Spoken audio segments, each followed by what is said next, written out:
On a sunlit June afternoon in Sterling Heights, Michigan, Staff Sergeant David Dumar adjusted the crisp collar of his Navy button-down, the one Michael had given him before their final deployment. His prosthetic leg locked with a soft click as he rose. Beside him, Lila, his German Shepherd service dog, sat in still loyalty, her freshly brushed coat gleaming under the kitchen light. On the counter lay a carefully wrapped gift, a photo album of Michael Anderson's life crafted over months with stories gentle enough for a 7-year-old, but honest enough to keep her father's memory sharp. Today was Emily's birthday. 7 years since the daughter of his best friend had entered the world, and 7 years since David had vowed amid blood and shrapnel that he would never miss one of her birthdays. He'd kept that promise, like he kept his uniform, once ironed, ordered sacred. He clipped a small flag pin to his chest, took a breath and whispered, "Let's go, girl." In the car, Lila sat upright in the passenger seat, her vest taut eyes forward. David checked her service papers again, rehearsing lines he hated having memorized. "She's a trained service animal, required for my disability. I don't have to discuss my medical history." The phrases tasted metallic, like war memories soaked in bureaucracy. Yet he preferred them to the bubbling fury that arose when strangers challenged her presence. They pulled into the parking lot of Jeepers Restaurant, the Lakeside Mall's colorful children's haven. Emily had chosen it for the lights and games, so unlike the quiet, somber celebrations at home. David glanced at the rearview mirror. Lila was alert, her composure flawless. Still, the knot in his stomach tightened. Public spaces always carried risks, not just from people, but from the ghosts stitched into the corners of his vision. Inside, the aroma of pizza and sugary frosting mixed with screeching arcade machines and birthday songs. And then a shriek of joy. "Uncle Dav's here." Emily's voice rang out like a clarion bell. David's breath hitched as he saw her weaving through tables arms wide. Her hair was braided like Sarah used to wear it. For a moment the years collapsed, and Michael's face hovered over hers. Lila leaned into his side. He stood a little taller. Sarah Anderson met him halfway, wrapping him in a brief, tight embrace. Her eyes glistened, though she smiled. "Michael would be proud," she whispered. David nodded, his throat too thick for words. Lila stood close, her posture poised, yet calm, her presence a quiet buffer between David and the world. They navigated the birthday chaos with practiced ease, Sarah guiding him through tables and shrieking kids, while Lila moved with near-invisible grace. A young waitress named Jenny offered water for Lila without hesitation. "My brother served in the Marines," she said softly, adjusting David's seat so his prosthetic leg had space. A small gesture, but one that loosened the tightness in his chest. For an hour, everything was good. Emily opened her presents, saving his for last, an unspoken tradition she had insisted upon since age 4. He watched her small hands unspool ribbon tear paper with unfiltered excitement. When she opened the photo album and saw a picture of her father in uniform, something shifted in the room. She whispered, "Daddy looks like a superhero." David blinked back, the sting in his eyes. Lila lay beneath the table, silent, alert, always watching. But as the afternoon crowd grew, so did the change in the air. David noticed it first in glances, mothers shifting in their seats, eyes flicking to Lila, whispers traded behind cupped hands. Some patrons requested different tables, drifting away from the party, like tides pulling from shore. The tension curled in his gut. He'd felt this before ambushes, before explosions, a wrongness in the air. At a nearby table, an older woman in a beige suit, Karen Mitchell, watched him with sharp unease. She leaned toward a staff member, whispering something, her manicured hand gesturing toward Lila. David tried to shake it off. He turned his attention back to Emily, who was standing on her chair, animatedly telling her friends, "Uncle Dav saved my daddy's whole team once." And Lila helps him be brave when he remembers scary things. Her words cut through him raw and sweet. He reached under the table, fingers threading gently through Lila's fur. Then he saw Sarah's face tighten, her gaze flicking toward the front. A woman with a manager's badge approached, measured steps, practiced calm, and everything inside David turned cold. The storm was coming. "Mr. Dumar." The manager began, her voice barely audible over the arcade's cheerful din. "May I speak with you privately for a moment?" Emily still sat poised before her cake candles, flickering, her lungs full of air, her birthday wish waiting. Around the table, conversations stumbled and died, replaced by silence and the mechanical chirps of distant games. David's fingers tightened in Lila's fur. "Whatever needs to be said," he replied quietly, "can be said here." His voice was steady, shaped by years of command, but his shoulders had tensed. "My service dog and I are a package deal." The manager, Sarah Martinez, her badge red, hesitated. Her apron was perfectly smooth, yet she kept tugging at it. "Some guests have expressed discomfort," she said, her tone formal, "especially with a large dog near children." The words fell heavy. David reached into his coat and slowly drew out the laminated card. "Lila is a certified service animal," he said. "Under the ADA, she has every right to be here." Karen Mitchell chose that moment to rise. Her heels clicked across the tile, like a ticking clock. "I don't mean to intrude," she said, standing tall, "but my grandson is terrified of large dogs. Surely you understand." Before David could respond, Emily's voice cracked through the tension. "But Lila's not scary. She helps Uncle Dav when his leg hurts, just like Daddy's friends helped him in the war." Her eyes were wide and pleading.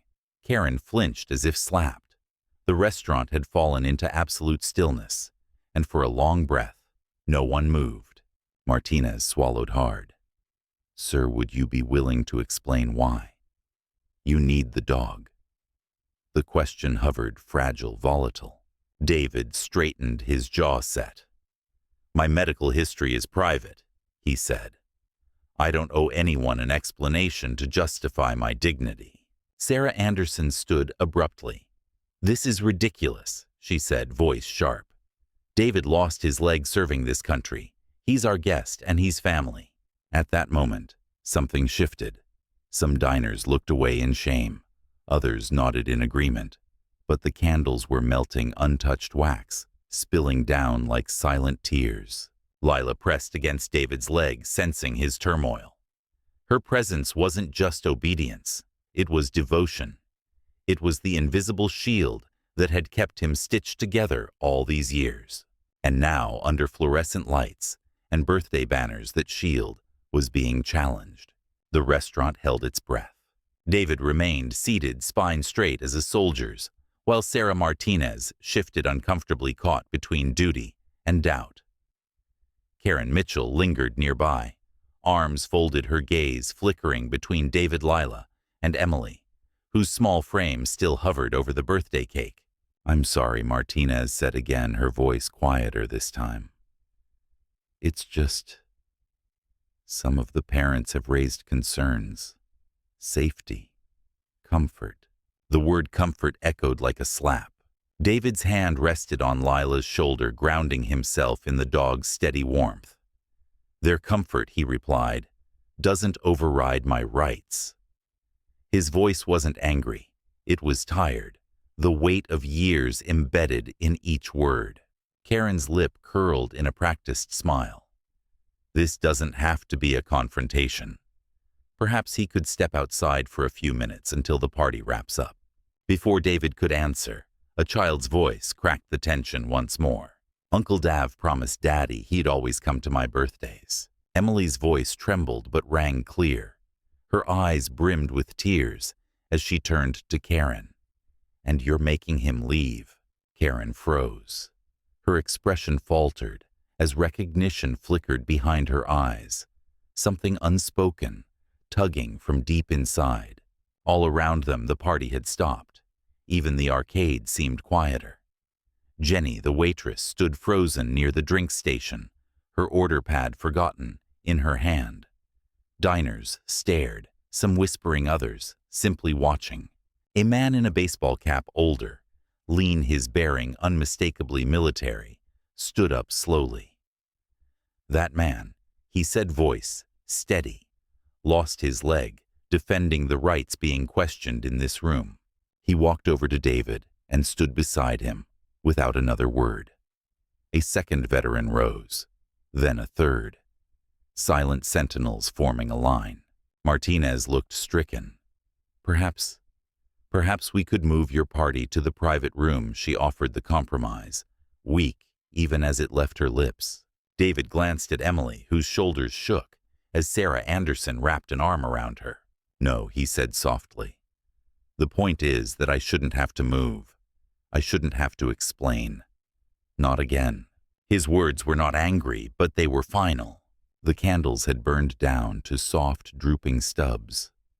No wish had been made, no song finished, only silence and the low hum of injustice filling the space where joy should have been. The air inside Jeepers thickened like a gathering storm. Emily's sobs broke through the stunned hush, each one sharper than the last. "Uncle Dav promised Daddy," she cried, her voice cracking. She reached for David's arms, trembling, as Sarah held her close. Lila didn't move. Her head rested lightly against David's leg, her body a pillar of calm. Yet her eyes never left his face, watchful, ready, loyal. A living symbol of invisible wounds.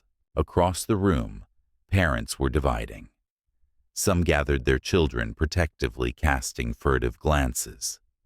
Others looked at David, then at Karen, and quietly returned to their seats, uncertain but reflective. Jenny, the waitress, placed a gentle hand on David's shoulder before stepping back. Martinez stood in limbo. She looked toward Karen, then back at the rising tide of veterans who had joined the scene, their bodies lined like honor guards around David. One wore a Vietnam veteran cap. Another had a cane. None said anything more. They simply stood firm, present. Then Karen spoke again, softer this time. "My grandson," she began, but her voice faltered as her eyes dropped to David's prosthetic. Something passed across her face, guilt memory, or something heavier. Sarah Anderson, still standing protectively behind David, spoke with quiet fire. "He's not just a veteran. He's Michael's brother in arms, the one who held him while he died, the one who promised to be there for his daughter, and he kept that promise." A murmur rippled through the restaurant. One mother reached over and blew out the half-melted candles on the cake, tears streaming down her cheeks. Karen took a step back. David reached for his cane with a practiced, deliberate motion. Lila rose, instantly shifting to his left. For a moment, no one moved. Then he spoke low and even. "Sometimes," he said, "the bravest thing you can do is walk away from a fight." And he did. He turned slowly toward the exit. Lila pacing in perfect rhythm, the quiet hush parting before him. No one followed. No one stopped him. Emily reached after him, but Sarah pulled her in tight, whispering words that no one else could hear. The man who had given everything was leaving, not because he had lost, but because he refused to lose himself again. By dawn the next morning, Sterling Heights was no longer a quiet Michigan suburb. It was the epicenter of a firestorm. The first Facebook post came from a mother who had been sitting 2 tables away. "Today I watched a decorated veteran be humiliated at a child's birthday party because his service dog made some people uncomfortable. That dog was more behaved than half the adults there. Within hours, her post had over 10,000 shares. The Sterling Heights Gazette printed a stark headline, "Where do rights end and comfort begin?" Legal experts were quoted. Disability advocates chimed in. The Americans with Disabilities Act was cited and scrutinized. News vans rolled into the mall parking lot. Reporters camped outside David's apartment. Veterans began organizing online. The hashtag #YariYarStandWithDav surged across platforms. But it was the video, a 12-second clip of Emily's tear-streaked face, whispering. Uncle Dav promised Daddy he'd never miss my birthday, that struck a nerve deep across the nation. TikTok, Twitter, and morning talk shows all echoed with her words. And then came the reveal. Karen Mitchell wasn't just any complaining customer. She was Michael Anderson's mother, the same Michael, whose dying request had been David's burden and purpose. For 7 years, Karen's connection added layers of grief and complication. Her earlier defiance was now recast in shades of trauma. The internet didn't hesitate to judge her, but some began to ask harder questions. Can trauma make us blind? Can grief twist into fear? Local veterans groups mobilized swiftly. The American Legion announced a boycott of Jeepers. The VFW launched a fundraiser to educate the public on service dogs. Commander Powell, with a voice made for parades and protests, declared, "This isn't about a restaurant. It's about how we treat those who never stopped serving." At the town council meeting that week, the mayor himself, a Vietnam vet, stood with folded arms. "This city was built by people like David," he said. "We owe him more than silence." Meanwhile, Jeepers Corporate issued a brief clinical apology. "We regret the misunderstanding regarding service animal protocol. It didn't help." Outside, Jeepers protesters gathered, some with signs, some with service dogs. Most simply stood in silence, military posture, intact, forming a line that stretched along the sidewalk like a living wall of principle. Among the protesters stood men and women of every era: Korea, Vietnam, Iraq, Afghanistan. Some in uniform, others in street clothes and memory. At the center stood Commander Powell, his voice steady as he addressed reporters. "We're not here to cancel anyone. We're here to educate, to remind people the rights we fought for include our own." Then the crowd parted. Emily arrived clutching a hand-drawn sign, "My daddy's best friend is my hero too." Her small figure moved the stoic line into something more profound. Her presence pierced the tension like sunlight through fog. Veterans knelt beside her. Strangers wept. Inside a parked car nearby, Karen Mitchell watched it all. Her hands gripped the steering wheel. The restaurant, the protest, the signs, her own reflection in the windshield. Then slowly, she stepped out. She no longer wore confidence. Just a beige suit, rumpled now, and a weight that bent her shoulders. The veterans quieted. Powell moved to intercept, but Sarah Anderson reached her first.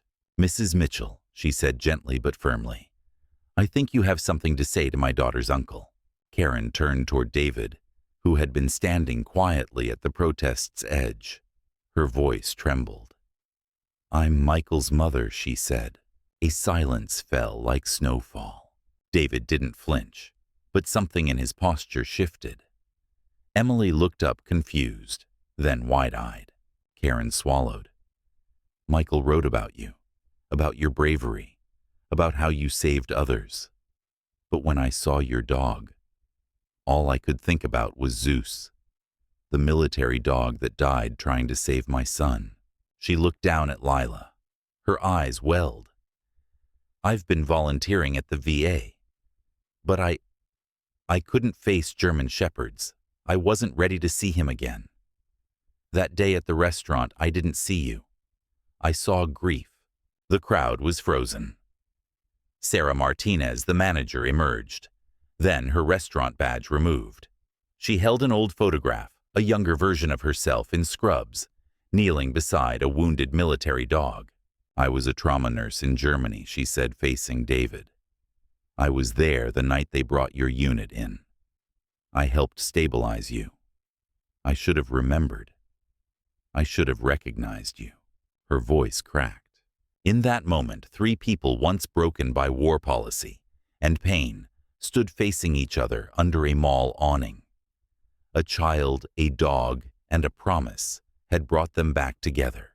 Karen Mitchell knelt slowly beside her granddaughter, her hands trembling. "Emily," she said, voice cracking, "your daddy. He wrote to me about angels with 4 legs. He said they kept him safe." Her eyes lifted to Lila. "I didn't understand until now." Emily, without hesitation, took Karen's hand. "Lila helps Uncle Dav the way Zeus helped Daddy," she said with the clarity only a child could hold. "They're both angels. Daddy sent them." David stepped forward, prosthetic, catching the morning sun. Lila moving in sync. "Michael would want us to heal," he said softly. "That's what he fought for. Not just freedom, but understanding." Karen's eyes welled. "I've been carrying my grief like armor," she whispered, "but it kept me from seeing what was right in front of me." Then Sarah Martinez raised the photograph again. "This dog," she said, "died saving a patrol. Your son wrote about him in the military paper. I kept the article." Karen gasped. "He sent me that article. He said that dog made him feel safe, like there were angels in the dark." Commander Powell, watching quietly from the crowd, stepped forward. His voice carried weight and warmth. "This isn't just about dogs or rules," he said. "This is about how war wounds us differently. Some of us lose limbs. Others lose clarity." He gestured toward David's leg. "Some scars are visible." Then toward Karen's heart. "Others hide deeper." Emily stood between them, holding Karen's and Sarah's hands. Her gaze found Lila's. "That's why Uncle David needs Lila," she said. "She helps heal the scars we can't see." In that moment, the protest line shifted. Veterans bowed their heads. Sarah Martinez tucked the photograph back into her jacket, and Karen Mitchell, who had once called for a hero's removal, extended a hand to the dog who had saved him. Lila approached, calm and silent, her training perfect. She sat beside Karen, tail still, eyes soft. No bark, no command, just presence. David watched, and for the first time in days, his breath didn't catch in his chest. Days later, inside the VFW hall, beneath banners of old wars and newer wounds, Emily's birthday was celebrated again. This time there were no blinking arcade lights, no awkward stares, no whispered complaints. Just veterans' families and a child's wisdom binding them all. David stood near the front, Lila by his side, as the scent of barbecue and birthday cake filled the air. Sarah Martinez arrived in her VA nurse's uniform, straight from a shift.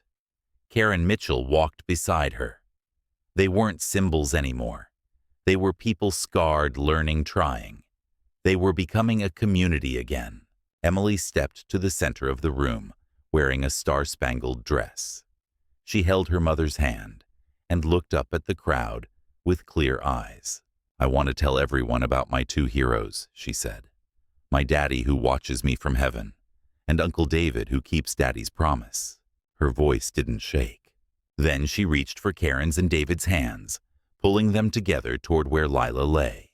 "Grandma Karen," she said gently, "Daddy told me that angels sometimes have 4 legs and fur. Lila is Uncle Dav's angel, just like Zeus was Daddy's." A hush fell over the room, not silent but sacred.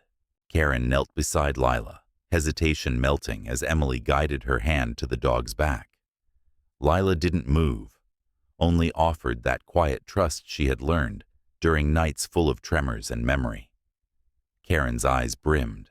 She whispered, "Thank you, girl," and stroked Lila's head, as if touching the past and the future at once. Sarah Martinez, watching, spoke softly to a Jeepers corporate representative nearby. Sometimes healing doesn't come from a lawsuit. It comes from a child who still believes in angels. The corporate team said nothing. They didn't need to. Then Emily pulled a folded paper from her pocket, her birthday wish list. "I didn't blow out my candles last time," she said, "because my wish wasn't ready yet." She unfolded the paper slowly. "But now I know what I want. I wish for everyone to understand that service dogs are heroes too. They help heal the hurts we can't see." The applause that followed wasn't loud. It was long. It came from places deep in hearts that had been waiting to be asked by a little girl to finally understand. What began as a confrontation at a birthday party became the spark for transformation across Sterling Heights. Jeepers Restaurant, under new leadership, launched a program called Service Dog Sundays, special weekly events where veterans and their companions were not just welcomed, but honored. Other businesses followed. A coffee shop offered free drinks to service dog handlers. A bookstore created quiet reading corners for them. What once divided the mall now stitched it back together. Karen Mitchell founded the Michael Anderson Foundation, a nonprofit focused on educating businesses about veterans' needs and service animal accommodations. Her story, once soaked in judgment, now anchored seminars, town halls, and televised interviews. People listened because she had lived both sides, fear and clarity. Sarah Martinez returned to her roots at the VA hospital, but not as a nurse alone. She became a voice, a bridge between clinical policy and lived experience. Her story of failing to recognize the soldier she once treated became part of training materials circulated statewide. Emily's voice never faded either. The Sterling Heights Chamber of Commerce created a veteran-friendly business certification, an initiative born from a birthday wish. To earn the badge, establishments completed training on service dog protocol, veteran sensitivity, and accessibility practices. Participation was voluntary. Over 90% of local businesses signed up within 3 months. Even Jeepers Corporate, shaken by the storm of backlash and reflection, released a formal policy change. They funded regional disability training and produced a short documentary using footage with permission from the protest, the birthday, and that silent, sacred moment when Karen knelt beside Lila. Schools too changed. At Sterling Heights High, where David and Michael once played, football service and sacrifice week was introduced. Veterans visited classrooms, showed service dog demonstrations, and most importantly, listened to students. Civics class wasn't about dusty laws anymore. It was about people they had met, seen, touched. The mall added quiet zones, rest stations for service dogs, and new signage explaining ADA protections. Children no longer asked, "Why's there a dog here?" Instead, they said, "That's a hero." None of it erased what happened, but everything that followed made sure it mattered. The ripples spread far beyond Michigan. State legislators, moved by the public response and community initiatives, drafted the Service Members Access and Rights Act. It established clear legal standards for accommodating veterans and service animals in public spaces, training requirements, regular audits, and meaningful penalties for violations. The act passed with bipartisan support, its language echoing the voices of Emily, David, Karen, and Sarah. National organizations took notice.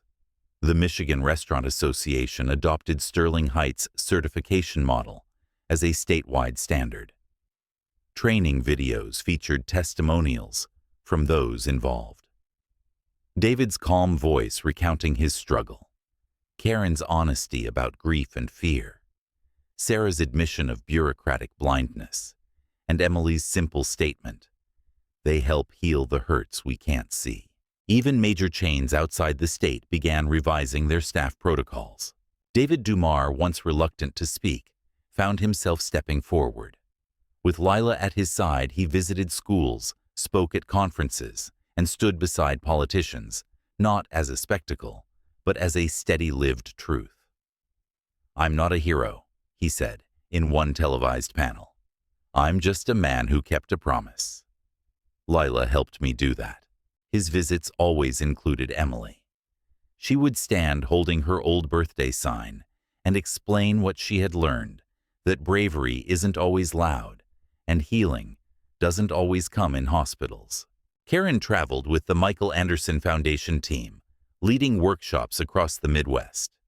Her sessions weren't about facts. They were about really seeing the people behind the uniforms and vests. Sarah Martinez became a regional director for VA outreach, combining medical knowledge with hard-earned empathy.